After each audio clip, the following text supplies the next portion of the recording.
नमस्कार दोस्तों, मैं महेंद्र शर्मा लक्ष्य अकेडमी से। दोस्तों, आज का जो टॉपिक लेके आया हूँ वो आप लोग के लाया हूँ मैं भूगोल से। भूगोल में बहुत ही मोस्ट इंपोर्टेंट टॉपिक है जहाँ से प्रश्न उठ के आते हैं, वो है आपका भारत का भौगोलिक स्वरूप। इसके बाद लेके आऊंगा मैं आपकी भौगोलिक स्थिति, साथ में यहीं से भौगोलिक स्वरूप के अंतर्गत अक्षांशीय रेखा और देशांतीय रेखा, ये दोनों के लेकर एक स्पेशल वीडियो लेके आऊंगा मैं 5 से 7 मिनट के, जिसमें आपको ये क्लियर हो जाएगा कि अक्षांशीय और देशांतरा की होता है क्या। फिलहाल में ये चीज देखिए कि भौगोलिक स्वरूप के अंतर्गत कौन कौन सी मेन चीजें आने वाली है, वो सारी मैं आपको यहाँ नोट डाउन कराने वाला हूँ। फटाफट स्क्रीनशॉट लेना है और नोट्स अपने तैयार रखना है। देखिए, सबसे पहले चीज याद होनी चाहिए आपको कि भारत एशिया महाद्वीप के दक्षिण की तरफ स्थित होता है। आपसे भी पूछ ले कि भारत आपके जो एशिया है, तो यहां से आपका प्रश्न बनता है कि भारत एशिया, हम एशिया में स्थित है, आपको बताइए। तो भारत एशिया महाद्वीप के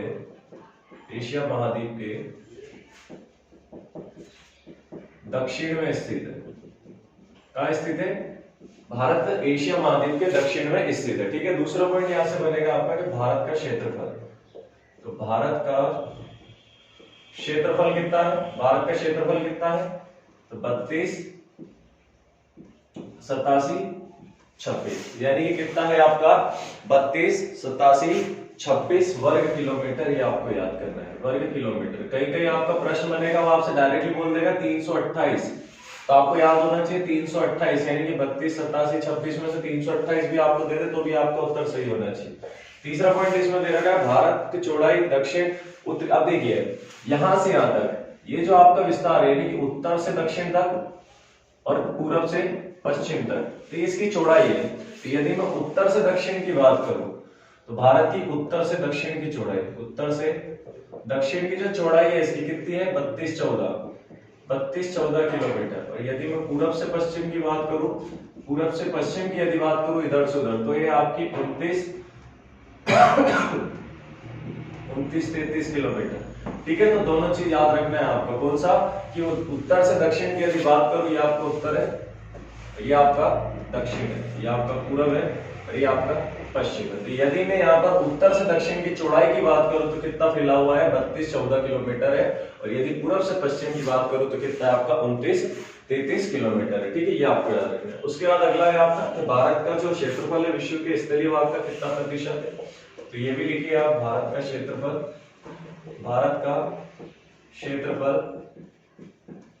विश्व के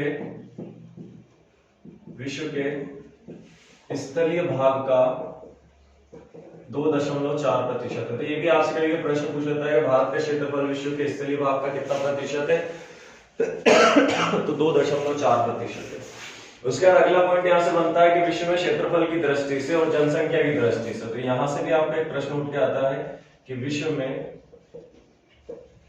क्षेत्रफल की दृष्टि से भारत का विश्व में कौन सा स्थान है? तो 7वां स्थान है। कौन सा स्थान है? 7वां स्थान। पहले पे कौन है? रूस है। याद रखना, पहले पे कौन है? रूस है। तो विश्व में यदि क्षेत्रफल की बात करो तो कौन सा स्थान है?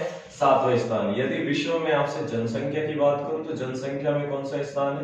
तो जनसंख्या की दृष्टि से भारत का विश्व में दूसरा स्थान है। ठीक है। तो ये चीज आपको याद रखना है। अगला ऐसा पॉइंट बनेगा कि भारत के कितने प्रतिशत भाग पर मैदान है? तो देखिए, मैदान की यदि बात करो तो यह आएगा आपका 43.0%। ठीक है। 43.0% भाग पर जो है आपका भारत में मैदानी भाग। मैदानी भाग से मतलब क्या? मैदानी भाग ये वाला भाग, ये वाला भाग मैदानी भाग, यानी कि ये वाला भाग। मैदानी भाग से मतलब क्या? यानी जिस भाग में नदियां बहती है, जिस भाग में नदियां बहती है वो भाग आपका मैदानी भाग कहलाता है। तो कितना प्रतिशत भाग है?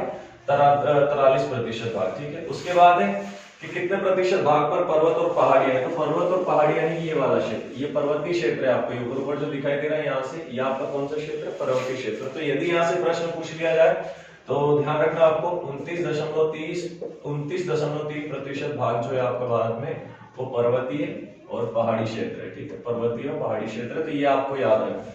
उसके बाद अगला पॉइंट यहां से बनेगा कि कितने प्रतिशत भाग जो है आपका पठार पाया जाता है? ये पठार आपका दे रखा है। ठीक है। तो पठार में यदि बात करें तो 27.7% भाग में जो है आपके पठार वाला भाग है। ठीक है, पठार वाला भाग, ये वाला भाग, पठार वाला भाग। तो ध्यान रखना है, तीनों चीजें बहुत इंपॉर्टेंट है कि मैदानी क्षेत्र कितना प्रतिशत है? तो 43%, पर्वत और पहाड़ी क्षेत्र कितना है, तो 29.3%। यदि आपसे पठारी भाग की बात करें तो 27.7%। ठीक है, उसके बाद यदि बात करूं, देखिए अब यहां से आपको एक प्रश्न दे रहा हूं, आपको ये बताना है कि वर्तमान में भारत में कितने राज्य हैं और साथ में कितने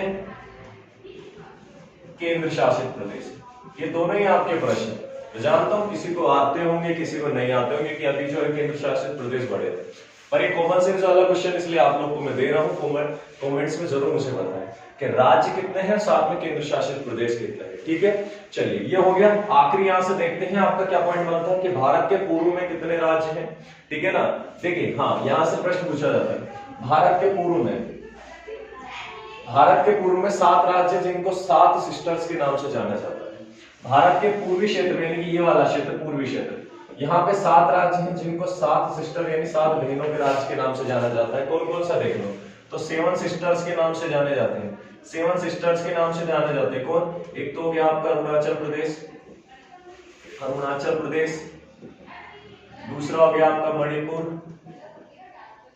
मणिपुर हो गया, तीसरा आपका मेघालय हो गया, चौथा आपका नागालैंड हो गया, फिर आपका मिजोरम हो गया, फिर आपका असम हो गया, फिर आपका त्रिपुरा हो गया। ठीक है, कितना हुआ, 1 2 3 4 5 6 और 7, ये ठीक है। तो 7 बहनों को के नाम से राज्य जाने जाते हैं पूर्वी क्षेत्र के, ये आपको याद रखना है। फिर आपसे एक प्रश्न यहाँ पर पूछ लेता है कि भारत का पश्चिमी हिस्से में कौन सा राज्य पड़ता है, पूर्वी हिस्से में कौन सा राज्य पड़ता है। तो यहाँ से कंफ्यूज नहीं होना, मैं आपको यहाँ लिखवा रहा हूँ। यदि भारत के पश्चिमी भाग की आपसे बात करें कि पश्चिम में कौन सा राज्य पड़ता है, पश्चिम की बात कर रहा हूँ, ये वाला क्षेत्र। ठीक है, तो पश्चिम में पूर्वी क्षेत्र, थोड़ी सी मिस्टेक हो गई, ये पश्चिमी है आपका और ये पूर्वी है। ठीक है, ये पश्चिम है और वो पूर्व है। ठीक है, तो यहाँ से पश्चिम क्षेत्र की बात करें तो कौन सा राज्य पड़ता है आपका, गुजरात पड़ता है। काफी बच्चे कंफ्यूज होते हैं कि राजस्थान पड़ता है, नहीं राजस्थान नहीं पड़ता, गुजरात, राजस्थान ही ऊपर रहेगा आपका, तो ये गुजरात पड़ता है। यदि आपसे पूर्वी भाग की बात करूं तो पूर्व में कौन सा है आपका, तो पूर्व में जो आपका पड़ेगा वो अरुणाचल प्रदेश पड़ेगा। पूर्व में कौन सा पड़ेगा आपका, अरुणाचल प्रदेश। ठीक है, तो कुछ मेन पॉइंट थे, आई होप आपको समझ आएंगे, तो इनको नोट डाउन कर लेना, साइड में हो रहा हूं, स्क्रीनशॉट ले लें, और आगे की चीजें इसमें मैं भी कराने वाला हूं।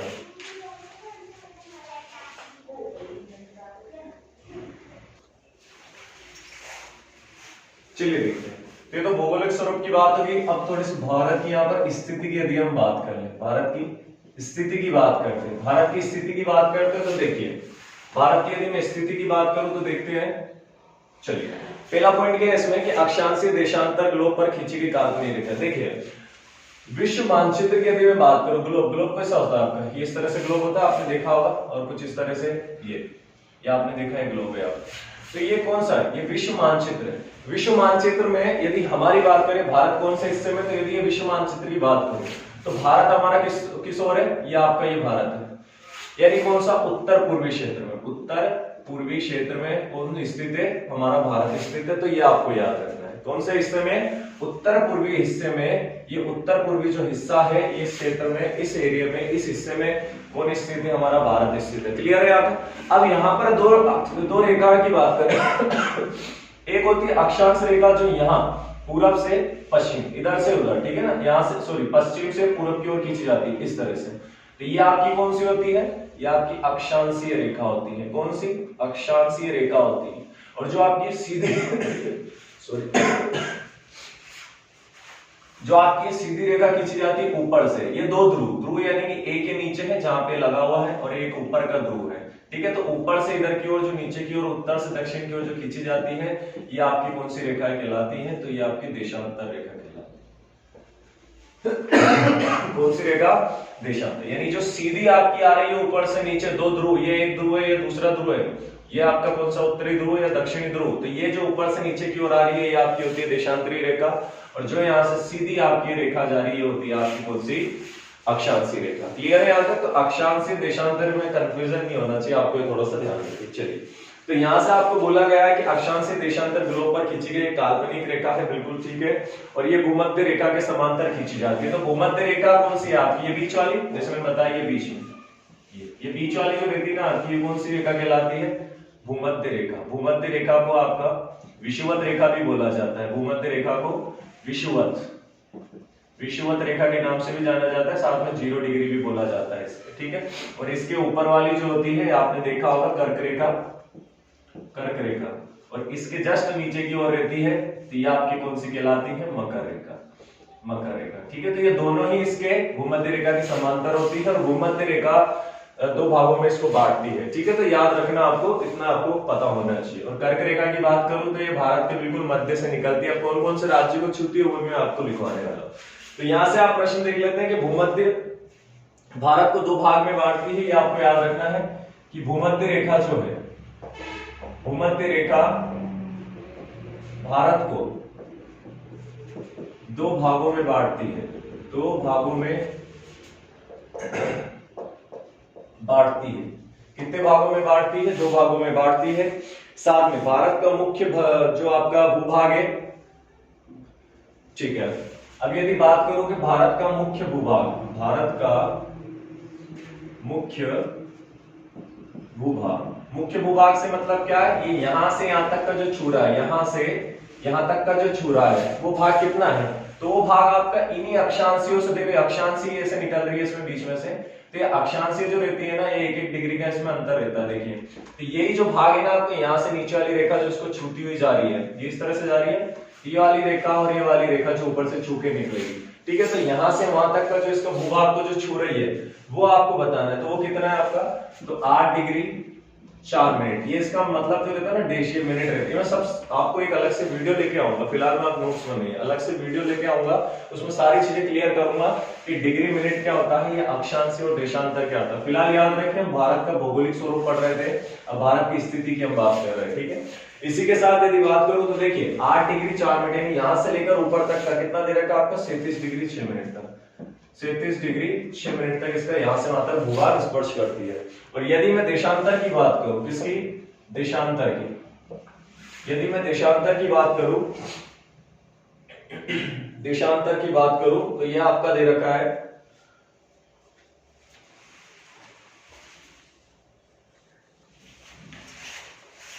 ठीक। तो यदि मैं इसके पूर्वी देशांतर से बात करूं तो ये आपका दे रखा है कितना, 68 डिग्री 7 मिनट से लेकर 97 डिग्री 25 मिनट तक यहाँ का इसका आपको भूभाग दे रखा है, ठीक है। चलिए आगे की बात करते हैं कि दुनिया में जीएमटी के आधार पर ही समय का आकलन किया जाता है। जीएमटी का मतलब पृथ्वी का अपने अक्ष पर घूमना करना। देखिए यहाँ का जो हमारा समय निर्धारण किया जाता है, समय निर्धारित किया जाता है, दुनिया की बात कर रहा हूं, तो वो आपका किस आधार पर किया जाता है, जीएमटी के आधार पर। तो मैं लिख दूं कि दुनिया में जीएमटी क्या है, तो इसको लिखा जाता है ग्रीनविच टाइम। यहां से मैं आपको एक चीज बता दूं, ग्रीनविच टाइम कहां से लिया गया, तो लंदन में एक जगह है, वो जगह कौन सी वो आपको कमेंट में बताना है। लंदन में एक स्थान है, वहां से इस जीएमटी को लिया गया जहां से समय का निर्धारण किया जाता है। तो दुनिया में जीएमटी के आधार पर ही जीएमटी के आधार पर ही समय का आकलन किया जाता है। समय का आकलन किया जाता है, समय का आकलन किया जाता है। और जीएमटी का मतलब पृथ्वी का जीएमटी का मतलब पृथ्वी का अपने अक्ष पर घूमना या फिर घूर्णन करना, ठीक है। तो ये ही आपका क्या कहलाता है, और घूर्णन करने में जो समय लगता है, ठीक है। तो यहां आप लिख सकते हैं घूमने के लिए लिया जाने वाला समय किस आधार पर, जीएमटी के आधार पर ही वो अपने अक्ष पर घूर्णन करती है। और मैंने बताया ग्रीनविच टाइम आपके लंदन में से लिया गया एक स्थान है, वो स्थान कौन सा है आपको देख लेना है।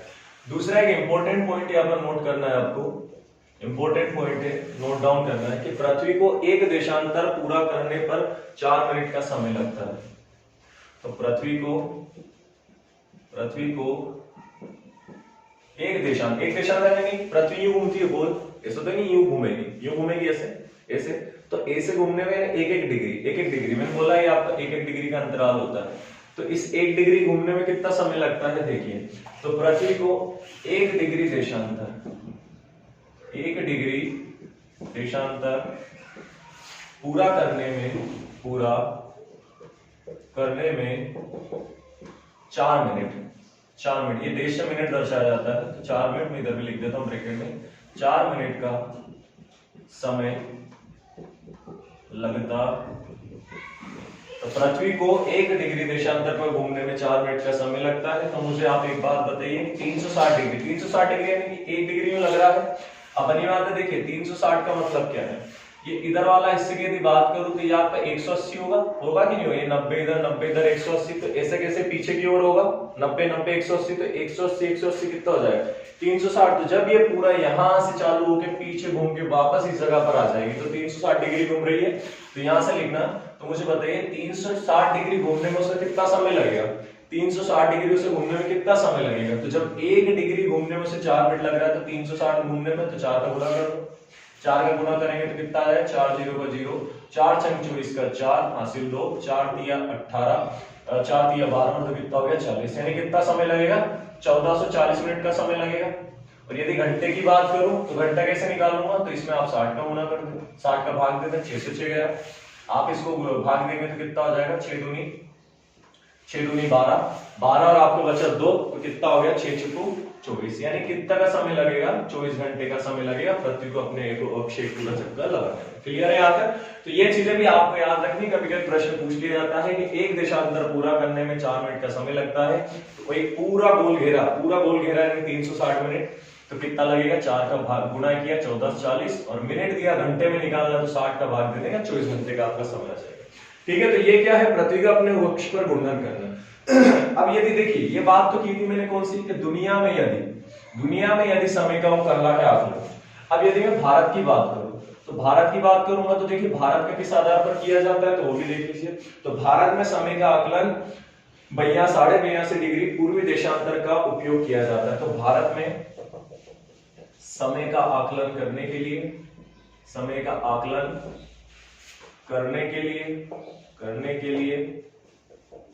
82.5 डिग्री पूर्वी देशांतर का उपयोग किया जाता है। 82.5 डिग्री से मतलब क्या है, 82.5 डिग्री से मतलब क्या है, भारत के, ये देखिए यहाँ आपका 0 डिग्री है, ये 82.5 यानी कि यहाँ से ये ऊपर वाला हिस्सा कितना जाएगा 82.5 डिग्री। आ रही बात समझ में, भारत के इधर वाला हिस्सा क्या हो जाएगा 82.5 डिग्री वाला। ठीक है, चलिए मैं इसे हटा रहा हूं।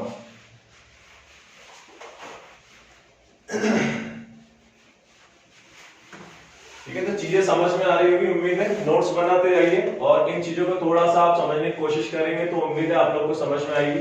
ये मैं वो लिख देता हूँ यहाँ पर, ये आपकी यहाँ से यहाँ तक की 32 14 थी, और ये वाली जो थी आपकी 29 और 29 कितनी 29 33 था। ठीक है, तो ये चीज आपको याद रखनी है। चलिए, यदि और आगे की बात करूं तो भारत में समय निर्धारण किया जाता है, तो याद रखना भारत में समय का आकलन 82.5 डिग्री पूर्वी देशांतर के आधार पर किया जाता है, जो IST है, और GMT से ये जो है आपकी IST है। IST से मतलब क्या होता है, इंडियन स्टैंडर्ड टाइम के आधार पर। और दुनिया की बात करूं तो GMT ग्रीनविच टाइम, और या भारत की बात करूं तो इंडियन स्टैंडर्ड टाइम के आधार पर। और ये जो IST ये GMT से कितना आगे रहती है, 5.5 घंटे आगे रहती है। कितना आगे रहती है, तो 5.5 घंटे समय आगे रहती है, ये चीज आपको याद रखना है। 5.5 घंटे समय क्या रहती है, ये आगे रहती है, ये आपको याद रखना है। और यहां से एक और प्रश्न पूछा जाता है जो कि बहुत इंपॉर्टेंट प्रश्न है, कि जो 82.5 डिग्री है आपका, जो 82.5 डिग्री है यानी कि यहां से आ रही है, मैंने बोला आपका हिस्सा कैसे 82.5 डिग्री आपका यहां से कट करती हुई आ रही है, वाला पूर्वी हिस्सा है। तो 82.5 डिग्री के यहाँ से प्रश्न बनता है कि 82.5 पूर्वी देशांतर भारत के कितने राज्यों से कट करता है, तो 82.5 डिग्री भारत के 5 राज्यों को कट करता है। 5 राज्य, 82.5 डिग्री जो है आपकी देशांतर है 5 राज्यों से होते हुए गुजरती है। अब 5 राज्य कौन कौन से हैं, ये मैं आप मुझे कमेंट बॉक्स में बताएं। 5 राज्य कौन कौन से हैं, ये आप मुझे कमेंट बॉक्स में बताएंगे कौन कौन सा राज्य पड़ता है। थोड़ी सी हिंट दे देता हूँ, यहाँ आपका अरुणाचल प्रदेश से कट करते हुए आएगा। ठीक है, नहीं याद हो तो चलिए बता देता हूँ। आपका एक अरुणाचल प्रदेश है, असम है, त्रिपुरा है, नागालैंड है और आपका कौन सा है, मेघालय। ठीक है, तो ये चीज आपको याद रखनी है। चलिए अगला देखते हैं यहाँ से। अब देखिए जैसे मैंने बताया था आपको कि ये जो सेंटर से आपको काट रही है विश्व मानचित्र को, यहाँ से ग्लोब को, तो ये तो हो गई भूमध्य रेखा और इसके ऊपर वाला कौन सा हो गया, कर्क रेखा, और इधर नीचे वाली आपकी कौन सी हो गई है, कौन सी हो गई आपकी, मकर रेखा। ठीक है, तो ये ऊपर वाली जो है आपको ये 23.5 डिग्री बोला जाता है और इसको भी कौन सा 23.5 डिग्री से दर्शाया जाता है। ठीक है ना, तो ये भी आपको याद रखना है। कर्क रेखा के मध्य से 8 राज्य होकर गुजरते हैं। बनी बात है, ये कर्क रेखा आपके भारत के यहां से होकर गुजरती है, यहां से, तो इसमें 8 राज्य को छूते हुए जाती है। तो 8 राज्य आपको याद रखेंगे कि कर्क रेखा भारत के कितने राज्यों से होकर गुजरती है। तो याद रखना है, इधर से शुरू करेंगे आपका, तो गुजरात, राजस्थान, बहुत इंपॉर्टेंट है, याद रखना, छत्तीसगढ़ हो गया आपका, झारखंड के बाद पश्चिम बंगाल, कितने हो गए, 1 2 3 4 5, पश्चिम बंगाल हो गया आपका। उधर हो जाएगा आपका त्रिपुरा, मेघालय, मिजोरम।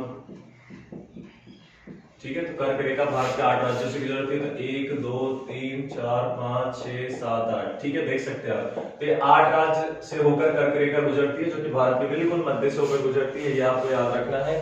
ठीक है, तो यहाँ से छोटी छोटी चीजों से दोस्तों पॉइंट बनते हैं, तो सारे आपको याद रखना है। साथ में आज का आखिरी पॉइंट है, यहाँ से आपका पूछ लेगा कि भारत के उत्तरी बिंदु कौन सा है और भारत का दक्षिणी बिंदु कौन सा है, भारत का पूर्वी बिंदु कौन सा है, भारत का पश्चिमी बिंदु कौन सा है। तो सारे बिंदु मैं आपको बता रहा हूँ। यहाँ से यदि आपकी बात करें, बहुत इंपॉर्टेंट है, बहुत ही इंपॉर्टेंट है, और सारी चीज को मैं आपको यहाँ पर एक ब्रैकेट में लिख देता हूँ, एक बॉक्स के अंदर बंद कर देता हूँ। देखिए बॉक्स के अंदर, और थोड़ा सा बड़ा बना लेता हूँ, या आपको पूरा बॉक्स के अंदर बंद कर देता हूँ। देखिए मैं शॉर्ट में बता देता हूँ। मान लो ये आपका भारत है, ये आपका उत्तर है, ये आपका पश्चिम है, ये आपका दक्षिण है और ये आपका पूरब है। यदि मैं उत्तरी बिंदु की बात करूं तो उत्तरी बिंदु आपका कौन सा कहलाता है, इंदिरा कोण। कौन सा, इंदिरा कोण। उत्तरी बिंदु आपका कौन सा, इंदिरा कोण। दक्षिण बिंदु की बात करूं तो ये कौन सा है आपका, Indira point. Indira point, Indira point आपका दक्षिणी बिंदु है।